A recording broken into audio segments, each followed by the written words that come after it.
baginda Rasul juga menyiapkan sebuah rumah yang besar. Rumah yang gede di samping rumah Aisyah. Kita tahu ya, kediaman Aisyah itu paling depan kalau kita lihat peta hari ini ya, di Masjid Nabawi sebelah kiri. Nah, rumahnya Zainab binti Khuzaimah ini lebih besar dari rumahnya Aisyah dan lebih depan dari rumahnya Aisyah. Ini luar biasa gitu kan? Ini penghargaan yang luar biasa kepada Zainab binti Khuzaimah.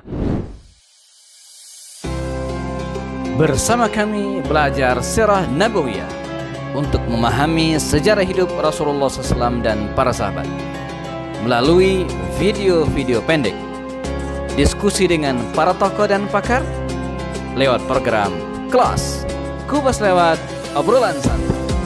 Apapun masalahnya, dikupas dengan cara yang santai dan penuh keakraban.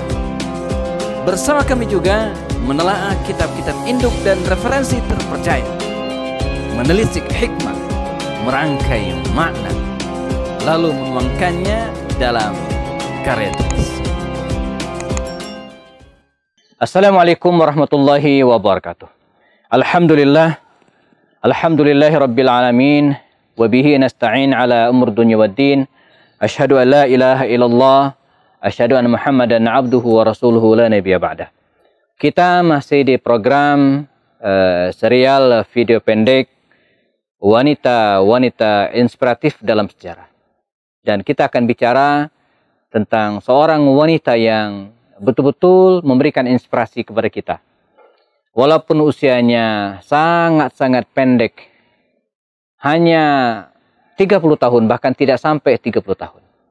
Tapi ya, inspirasi yang kita dapatkan dari wanita ini begitu luar biasa, diabadikan dalam sejarah. Dan yang lebih menarik lagi adalah beliau termasuk salah seorang sahabat atau sahabiat yang merupakan istri baginda Rasul SAW yang menjadi ummahatul mu'minin, ibu orang-orang beriman. Nah, siapakah dia? Mungkin teman-teman sekalian sudah bisa menebak siapakah sahabiat yang saya maksud. Sahabiat yang meninggal lebih dulu dari Rasulullah SAW. Ya, dialah Zainab binti Khuzaimah. Zainab binti Khuzaimah ini adalah seorang wanita yang usianya lebih muda dari Rasul SAW. Sejarah mencatat beliau lahir sekitar 13 tahun sebelum kenabian. 13 tahun sebelum baginda Rasul mendapatkan wahyu. Jadi kalau kita hitung, beliau lebih muda 27 tahun dari Rasulullah SAW. Jadi ketika Nabi mendapatkan wahyu, usianya baru 13 tahun. Sementara Rasul sudah 40 tahun. Seorang wanita mulia dari kabilah Al-Hilaliyah. Sebelumnya dia pernah menikah dengan seorang laki-laki, ada yang mengatakan Tufail bin Haris, yang kemudian menceraikannya, lalu kemudian dinikahi oleh saudaranya Ubaidah bin Haris. Dan mereka pun hijrah dari Makkah ke Madinah Al-Munawwarah membersamai Rasulullah dan para sahabat pada waktu itu. Zainab binti Khuzaimah ini setelah dinikahi oleh Ubaidah bin Haris, dan terjadilah peristiwa besar yang dikenal dengan Perang Badar. Dan kita tahu di antara mereka yang syahid, bahkan bukan hanya syahid, tapi menjadi penghulu syuhada, adalah Ubaidah bin Haris. Jadi kalau dalam Perang Uhud, penghulu para syuhada itu adalah Hamzah bin Abdul Muttalib, maka dalam Perang Badar, penghulu para syuhada itu adalah Ubaidah ibn al-Haris. Makanya kita ingat sebuah doa baginda Rasul ketika terjadi Perang Khandaq saat Ali bin Abi Thalib melawan Amr bin Abdul Wud. Di antara doa Nabi, ya Rasulullah, ya Allah, kalaulah dalam Perang Badar engkau mengambil Ubaidah bin Haris, dan dalam Perang Uhud engkau mengambil Hamzah bin Abdul Muttalib, maka janganlah engkau ambil Ali. Kata Rasul dalam sebuah hadis. Nah, Zainab binti Khuzaimah ini adalah istri dari Ubaidah bin Haris, pahlawan Perang Badar. Ketika Ubaidah bin Haris syahid meninggal dunia, maka Zainab binti Khuzaimah ini janda. Dalam catatan riwayat, Zainab bukanlah tergolong wanita yang rupawan. dan usianya waktu itu ya tidaklah muda lagi, walaupun belum begitu tua kalau kita hitung ya. Dan dia sempat diceraikan oleh suami yang pertama, Tufail, lalu kemudian dinikahi oleh Ubaidah bin Haris dan tidak melahirkan keturunan. Bahkan dikabarkan dia adalah seorang wanita yang mandul, ya, wanita yang tidak bisa memberikan keturunan. Barangkali dengan pertimbangan inilah kemudian para sahabat pada waktu itu sampai hampir setahun ya, tidak ada yang berminat ya, menikahi Zainab binti Khuzaimah ini. Ya, tidak ada yang berminat menikahi Zainab binti Khuzaimah dan dia menjanda sampai hampir setahun. Jadi kalau dalam perang Badar itu terjadi di bulan Ramadan, ya, tahun kedua Hijriah sampai bulan Ramadan, ya, tahun berikutnya dia Ramadan tahun ketiga Hijriah tidak ada yang menikahi beliau. Dalam kondisinya mandul, ya, diceraikan oleh suaminya, kemudian dinikahi oleh suami yang kedua, meninggal suami dalam keadaan janda dan tidak ada yang mengurusnya. Ya, karena kabilah Hilaliyah ini bukanlah kabilah besar seperti kabilah Bani Umayyah, kabilah Bani Hashim, kabilah Bani Khuzum, enggak. Akhirnya baginda Rasulullah SAW dengan motif, nah ini menarik, ya, dengan motif ingin menyelamatkan, ingin menolong sahabiat yang mulia ini, ya, Zainab binti Khuzaimah ini ya, Nabi Sallallahu Alaihi Wasallam melamar beliau. Dan tentu saja ini merupakan salah satu kemuliaan baginda Rasulullah SAW sendiri. Dan kita tahu, dan ini juga menepis bahwa tujuan pernikahan baginda Rasul tentu bukan untuk biologis, ya, bukan karena kecantikan, bukan. Tapi diantara adalah untuk menolong ya, sahabiat yang mulia ini. Maka Nabi pun menikah dengan Zainab binti Khuzaimah ini ya, di dalam catatan riwayat terjadi di bulan Ramadan tahun ke-3 Hijriah. Artinya ini jelang perang Uhud, ya. Kan perang Uhud itu kan terjadi di bulan Syawal tahun ke-3 Hijriah. Dan luar biasa, walaupun Zainab binti Khuzaimah ini bukan siapa-siapa, bukan terbilang wanita yang rupawan, bukan juga terbilang wanita yang berasal dari kabilah besar, misalnya enggak, tapi baginda Rasul memberikan penghargaan, memberikan penghormatan yang dahsyat kepada Zainab binti Khuzaimah. Di antaranya apa? Memberikan mahar yang cukup besar. Dalam riwayat dikatakan baginda Rasul memberikan mahar kepada Zainab binti Khuzaimah ini senilainya 400 dirham. Ya. Jadi 400 dirham. Jadi jamaah silakan hitung ya. 1 dirham itu kira-kira ya. Kalau kita hitung dengan angka logisnya, 1 dinar itu kan 1 dirham itu 1/4 dinar. Ya, 1 dirham rubu' dinar. Kalau 1 dinar itu kita anggap saja 3 juta. Ya, 3 juta.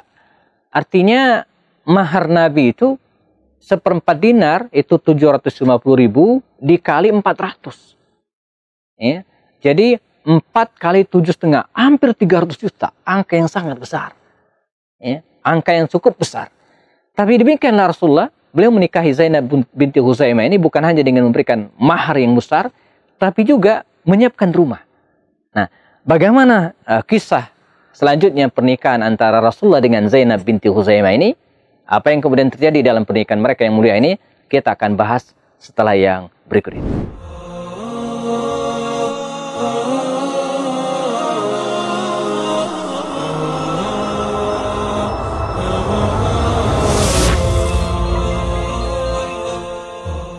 Ya, kita masih di program wanita-wanita inspiratif dalam sejarah.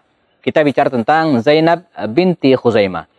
Salah seorang wanita mulia yang merupakan istri baginda Rasulullah SAW. Kita sudah bahas bagaimana baginda Rasulullah SAW menikah dengan Zainab binti Khuzaimah ini ya, dengan memberikan ya, penghargaan yang sangat luar biasa. Memberikan mahar senilai 400 dirham. Jadi 400 dirham. Ini angka yang sangat luar biasa. Kalau kita rupiahkan hari ini, barangkali tidak kurang dari 300 juta. Dan bukan hanya itu, teman-teman sekalian, baginda Rasul juga menyiapkan sebuah rumah yang besar. Rumah yang gede di samping rumah Aisyah. Kita tahu ya, kediaman Aisyah itu paling depan kalau kita lihat peta hari ini ya, di Masjid Nabawi sebelah kiri. Nah, rumahnya Zainab binti Khuzaimah ini lebih besar dari rumahnya Aisyah. Dan lebih depan dari rumahnya Aisyah. Ini luar biasa gitu kan. Ini penghargaan yang luar biasa kepada Zainab binti Khuzaimah. Dan mereka menikah baginda Rasul seperti sampaikan tadi bukan hanya menyiapkan mahar yang besar, rumah yang bagus, tapi juga menyiapkan resepsi yang sangat luar biasa. Dikisahkan beliau menyembelih beberapa ekor kambing, dan juga para sahabat juga memberikan menyembelih beberapa ekor kambing untuk merayakan pernikahan baginda Rasul dengan Zainab binti Khuzaimah radhiyallahu anha. Namun qadarullah, pernikahan antara baginda Rasul SAW ini dengan Zainab binti Khuzaimah ini tidaklah berlangsung lama, ya. Walaupun berbagai riwayat mengatakan, tapi sebagian besar mengatakan pernikahan Rasulullah dengan Zainab ini hanya berlangsung sekitar 7 bulan. Jadi kalau beliau menikah di bulan Ramadan, ya, jadi Ramadan, Syawal, Zulqa'dah, Zulhijjah, Muharram, Safar, Rabiul Awal, Rabiul Akhir. Jadi sekitar bulan Rabiul Akhir atau Rabiul Awal, ya, Zainab binti Khuzaimah ini meninggal dunia. Dia meninggal dunia dalam usia yang relatif sangat muda, ya, sekitar 30 tahunan, ya, kita perkirakan, ya. Dan walaupun, ya, usia beliau relatif muda dan dia menjadi salah satu istri baginda Rasul yang meninggal lebih dulu dari Rasulullah, ya, selain Khadijah. Jadi istri Nabi yang meninggal lebih dulu dari Rasulullah adalah Khadijah dan Zainab binti Khuzaimah ini. Walaupun demikian, walaupun usianya sangat pendek, tapi inspirasi yang beliau berikan kepada kita sangat-sangat luar biasa. Inspirasi apa saja yang bisa kita ambil dari wanita ini? Pertama adalah dia dikenal dengan wanita yang sangat dermawan. Sehingga ada catatan mengatakan, jauh sebelum masuk Islam di era jahiliyah, Zainab binti Khuzaimah ini sudah dikenal dengan sebutan Ummul Masakin, bunda orang-orang miskin. Jadi saking dermawannya dia sampai dipanggil dengan ibunya orang-orang miskin. Ini luar biasa gitu kan, luar biasa.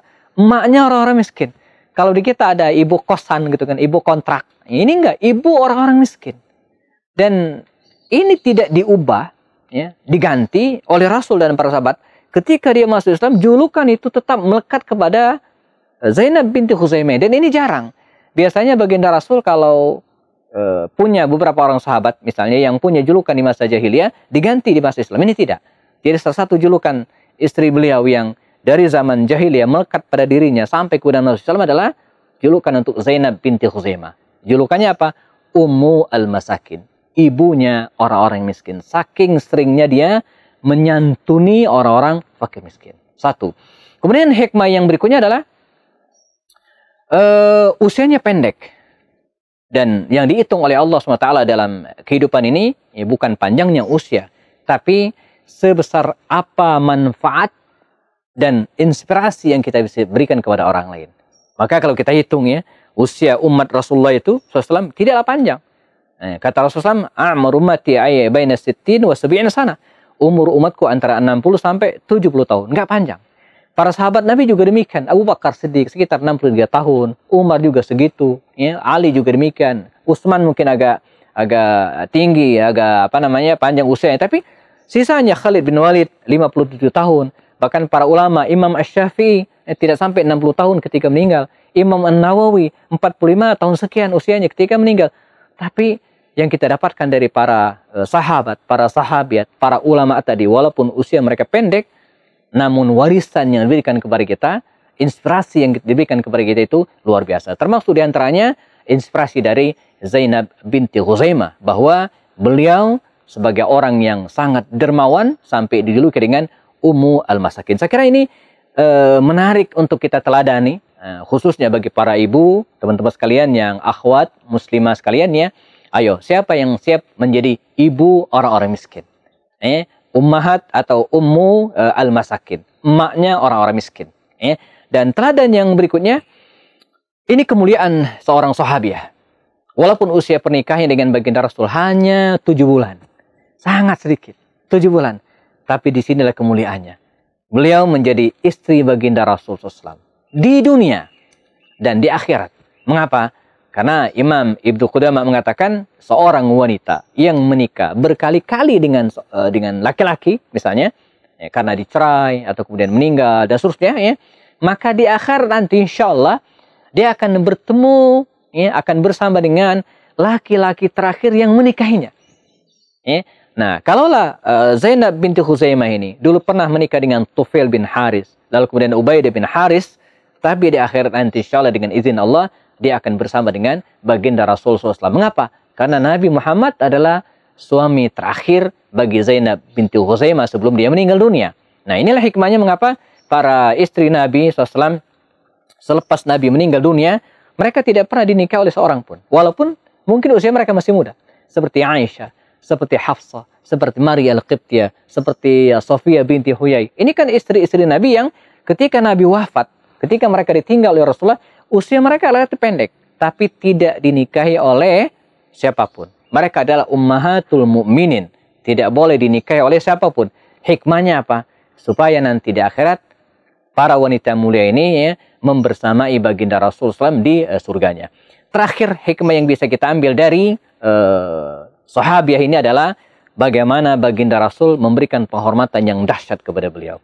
Bukan hanya mahar, bukan hanya pesta, resepsi pernikahan yang wah dalam tanda kutip masih dalam tahap wajar, tapi juga memberikan rumah. Yang belakangan karena Zainab binti Khuzaimah meninggal dunia, nah akhirnya rumah tersebut ya, dinikahi oleh Ummu Salamah, ya, istri Nabi yang belum nikahi berikutnya. Dan rumah peninggalan Zainab binti Khuzaimah ini belakangan menjadi tempat favorit bagi para sahabat.